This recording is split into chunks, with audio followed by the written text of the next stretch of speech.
Le 22 avril 2005, je m'en allais à la récréation. Mon professeur de classe est venu me voir et me dit: «Ah, Annie, c'est quoi ton sac à dos?» Fait que moi, je suis comme: «Ben, OK.» Fait que je m'en vais dans le bac à sac à dos, je lui montre mon sac à dos et je pars à la récréation. Quand je rentre de la récréation, mon professeur me dit encore: «Annie, ta travailleuse sociale, elle est là.» Puis là, j'étais comme: «Ah, c'est vraiment bizarre parce qu'habituellement, quand ta travailleuse sociale vient te voir à l'école ou si tu dois quitter, je t'ai avisé d'avance pour savoir, pour que les profs soient au courant puis tout le monde est au courant.» Fait que je m'en vais à la réception, je vois ma travailleuse sociale et là, je lui dis: «Ah», elle dit: «On s'en va.» Je suis comme: «OK.» Je dis: «Ben, je vais aller dire au revoir à Audrey.» C'est le nom de la petite fille. «Je vais aller lui dire au revoir parce que je ne serai pas dans l'autobus.» Elle me dit: «Non, non, non, il n'y a pas de problème, c'est correct.» Je suis comme: «OK, mais je vais aller à mon bureau chercher quelque chose que je dois ramener à la maison parce que je n'avais pas le droit de l'amener à l'école.»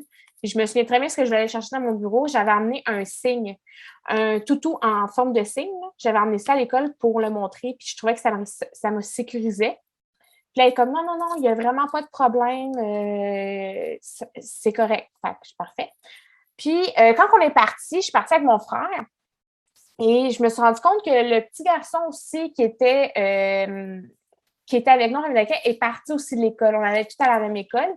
Mais tu sais, dans ce temps-là, tu fais pas de cas, là, tu fais juste te dire OK. Puis finalement, on est parti de l'école et on a roulé un moment. Et on s'est arrêté à côté d'un Tim Hortons sur l'autoroute. Je pense que c'est l'autoroute 13, mais je suis comme pas sûre. Pas sûre.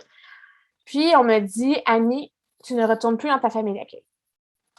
C'était la fin d'un nouveau chapitre qui s'ouvrait, mais la fin d'un chapitre qui se fermait. Mais je me suis mis à pleurer dans l'auto parce que, premièrement, j'avais dit au revoir à personne. On m'arrachait encore d'un milieu. Puis moi, toutes ces amies que j'avais à cette école-là, je les ai jamais revues, je les ai jamais parlé.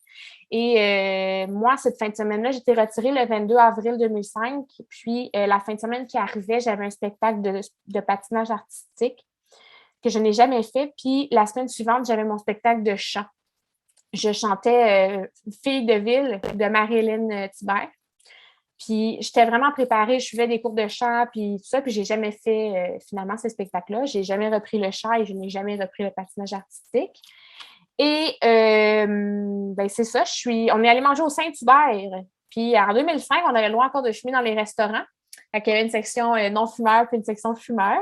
Je vais juste le mentionner parce que c'est rendu un peu vieille. Non, c'est pas vrai, mais c'est juste que c'est rigolo de dire qu'on n'est plus là. Puis on était au restaurant. Puis là, il est comme: «Hey, voulez-vous savoir quelque chose de drôle?» Puis je suis comme: «Ouais, mais tu sais, là, c'est le fun. On était en train de manger des croquettes de poulet dans un auto jaune de Saint-Hubert. C'était le fun, hein?» Elle dit: «Là, où tu t'en vas vivre?» «Tu t'en vas vivre sur la rue Saint-Hubert.»